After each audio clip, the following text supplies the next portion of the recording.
Teddy Pardiana, mantan suami mendiang Lina Zubaida, terancam masuk bui. Bayang-bayang jeruji besi itu sudah di depan mata setelah ia dilaporkan putra sulung mendiang Lina dan komedian Sule Rizky Febian terkait dugaan penggelapan aset senilai 5 miliar dan penjualan 1 unit minibus milik mendiang Lina. Teddy bahkan disebut-sebut sudah berstatus tersangka setelah 22 Agustus 2022 lalu diperiksa polisi. Lantas apa tanggapan kuasa hukum Teddy? Benarkah Teddy telah menggelapkan aset milik mendiang Lina? Apa alasan Teddy menjual mobil minibus milik mendiang Lina? Kemarin itu hari Senin, saya mendampingi Pak Teddy di Polda Jabar untuk BAP sebagai tersangka itu. Hari Senin. Kan setahu saya itu kan laporan terjadi di bulan Maret 2021 ya. Dari bulan Maret. Nah ini naik sidik itu sekitar bulan Juni 2021. Naik sidik ya. Nah ini baru ada penetapan tersangka itu di bulan sekarang, di bulan Agustus 2022. Dulu kan ketika LP itu kan terkait 2 objek ya, terkait uang 5 miliar dan mobil, akan tetapi itu surat panggilan kemarin itu Teddy naik sebagai tersangka hanya terkait mobil kan senilai 120 juta. Harga kurang lebih 120 juta, di mana pada saat penjualan tanpa izin dari Rizky Febian. Kemarin itu pada saat BAP itu fokusnya kepada dugaan penggelap Kijang Innova. Karena Kijang Innova itu pengetahuan Pak Teddy dulu itu atas nama almarhum. Jadi ketika almarhum meninggal, Pak Teddy berani menjual untuk apa? Itu pun untuk membayar hutang almarhum. Sudah saya sarankan ke Bapak Ifri sebagai lawyer, jadi selebihnya biarkan dari pihak lawyer saja yang melanjutkan. Ya, sejak kepergian almarhumah, masalah demi masalah seolah terus menerpa kehidupan Teddy.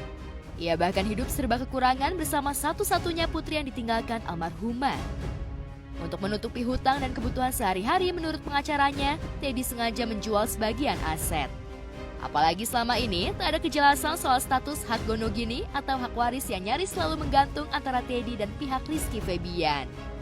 Jadi ketika seorang pewaris, apalagi itu istri atau suami meninggal dunia, maka mereka itu meninggalkan ahli waris, yaitu suami atau istri yang hidup lebih terlama, anak-anak dan orang tua, gitu kan? Itu termasuk dari ahli waris golongan pertama. Itu berdasarkan kompilasi hukum Islam dan undang-undang perkawinan. Ini kita perlu garis bawahi. Pak Teddy di sini dengan almarhum bukan cerai hidup, akan tetapi cerai mati. Ketika cerai mati, otomatis almarhum meninggalkan ahli waris, dan itu termasuk Pak Teddy sebagai ahli waris dan Dede Bintang, gitu kan.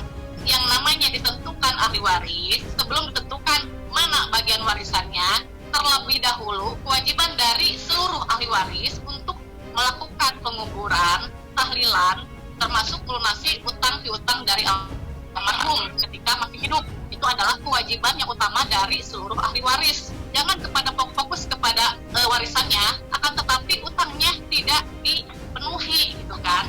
Sekarang gini aja, penuhi dulu legal standingnya di sini, penuhi dulu lah legal standingnya. Kalau memang dia merasa sebagai ahli waris dari almarhum, ya buat dulu penetapan ahli waris, gitu kan. Penetapan dulu dibuat di pengadilan agama, penetapan dulu siapa ahli waris dari almarhum dan harta warisannya apa saja, gitu kan. Jangan istilahnya tiba-tiba langsung melaporkan penggelapan, itu kan legal standingnya juga belum jelas. Proses mediasi untuk membagikan warisan milik mendiang Lina sebenarnya sudah terjadi beberapa kali. Rizky Febian disebut-sebut menginginkan semua aset milik ibunya jatuh ke tangannya, termasuk kos-kosan milik almarhum. Tapi Teddy mematok syarat agar Rizky Febian memberi kompensasi material jika ingin menguasai seluruh aset.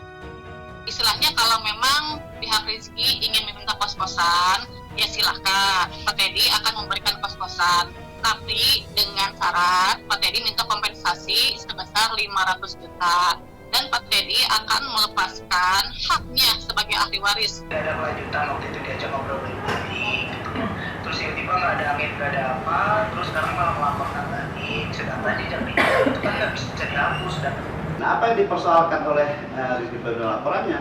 Nah, itu karena rumah kos itu diaku oleh saudara Teddy, padahal itu jelas-jelas adalah milik Rizky Febian. Nah, itu bisa dibuktikan dari keterangan saksi yang dulu asistennya almarhum Lina bahwa itu memang dibeli dari uangnya Rizky Febian. Nah, ini sertifikatnya. Jadi kalau emang benar mereka yang punya, secara legalitas hukumnya mana gitu. Yang saya pingin itu ya transparan, jadi nggak dibuat-buat. Ininya ada kwitansinya, penguasaan aset yang emang pranikah gitu.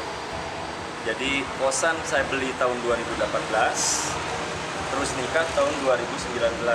Jadi semuanya saya nanti ada buktinya buat sertifikat, pembayaran, apa-apanya ada. Nah, yang kemarin disayangkan dari pihak sananya buat secara fisiknya mereka menguasai. Sedangkan di sini juga ada hak saya emang yang mereka ambil gitu. Waktu itu yang dia pegang hanya sertifikat kos-kosan dan batu giok gitu kan. Dan batu giok cuma 2 item ya, 2 aset yang dia pegang, batu giok sama sertifikat kos-kosan. Tapi sertifikat kos-kosan karena dia merasa waktu itu membeli gitu kan, jadi membeli juga sertifikat kos-kosan, akhirnya dia menahan sertifikat kos-kosan. Oke lah, kalau memang kasarnya gini, kalau AIG kekeh yang kos-kosan, mau kos-kosan ya silahkan, tapi tolong dong kasih Om kompensasi, karena Om itu waktu itu pernah mengeluarkan uang 1 miliar di kos-kosan itu. Ayah Rizky Febian, Sule sendiri, meski mengaku tak mau ikut campur dalam urusan warisan, tampaknya selalu tak sumringah ketika ditanya soal beberapa langkah Teddy. Sementara Teddy yang terdesak kebutuhan ekonomi, seperti sudah kehilangan harapan untuk mendapatkan aset milik mendiang Lina sepenuhnya. Apalagi kabarnya sejumlah perhiasan milik almarhumah juga sudah dikuasai putri Delina. Akan dilakukan pertemuan kembali. 1, jadi dari pihak Rizky Febian akan memberi 500 juta kepada Teddy Fabiana dengan syarat 1, aset kosan dikembalikan lah, aset kosan dikasih ke Rizky Febian. 2, penjualan Villa Bandung Indah minta rinciannya.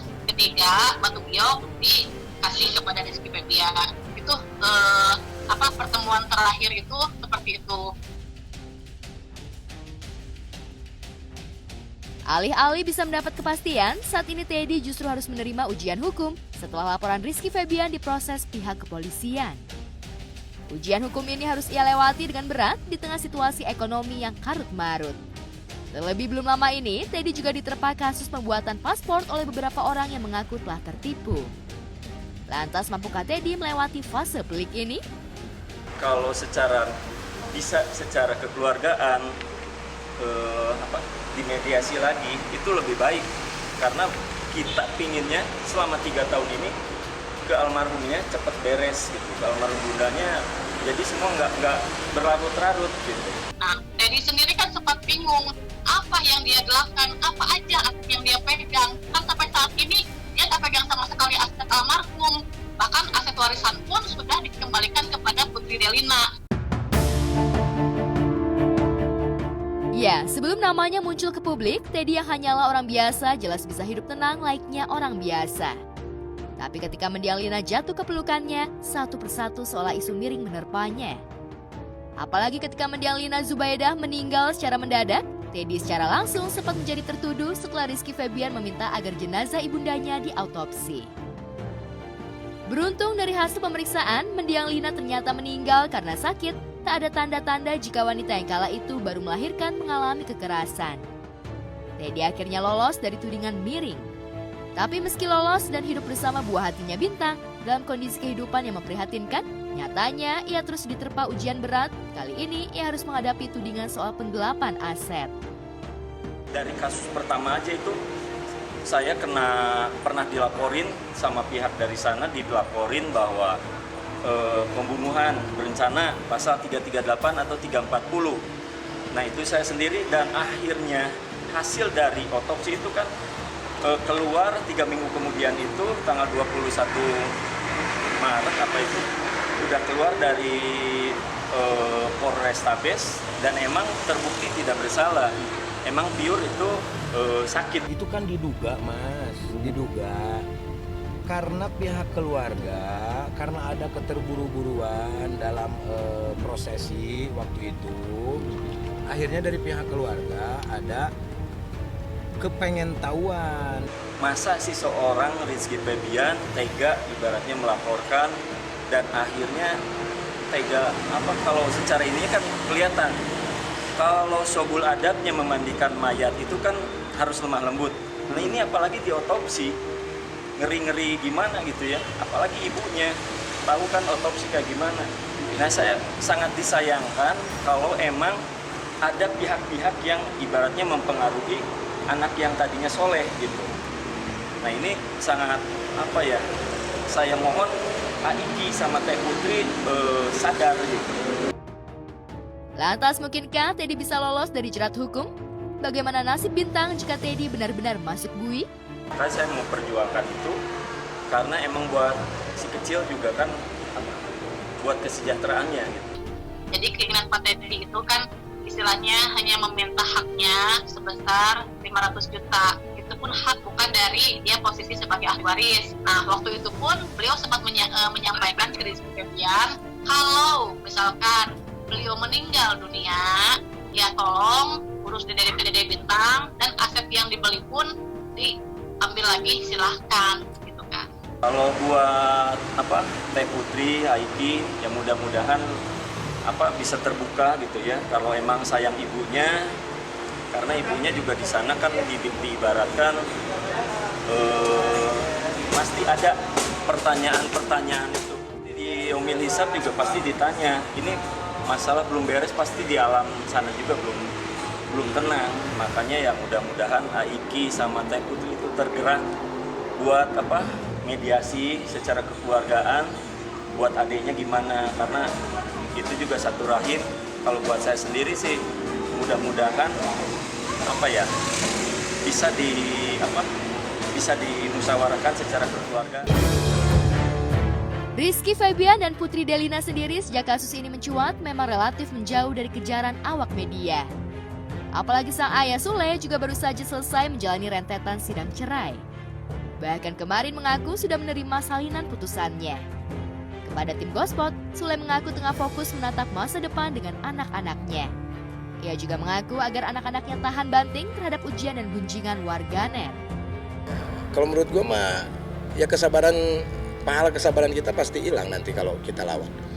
Biarkan saja, orang punya asumsi, orang punya hak untuk menghujat, ya itu terserah.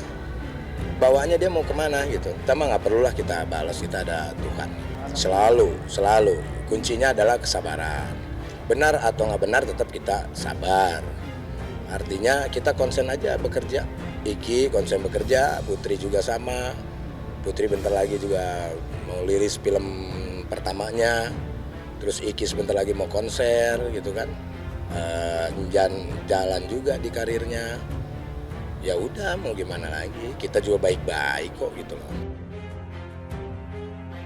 Sule sendiri memang tak tertarik untuk berkomentar soal langkah putranya melaporkan mantan seteru asmaranya. Apalagi ia sendiri tengah berusaha membersihkan namanya dari tudingan miring ihwal perselingkuhan dengan wanita lain. Meski tak bisa membendung isu, Sule yakin pada akhirnya waktu akan menjawab semua tudingan miring yang dialamatkan padanya, termasuk tudingan jika ia bermain cinta terlarang dengan Rizka Rose. Kita lihat aja. Ya kita lihat aja nanti gitu loh. Kalau perselingkuhan itu kan ada hubungan. Sampai saat ini pun pasti akan berhubungan kan gitu. Orang kita kerja kok gitu. Ya gue nggak mau pembenaran ya, maksudnya ya kita lihat aja nanti ke depannya seperti apa. Kalau memang benar toh ketahuan juga kok.